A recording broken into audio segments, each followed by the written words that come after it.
itu dibawa ke lapas.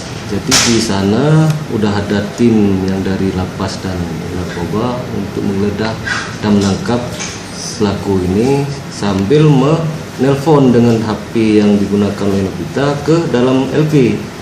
Rupanya suaminya sendiri, sehingga kami mengambil suaminya untuk dibawa ke Polres untuk dilakukan proses lanjut.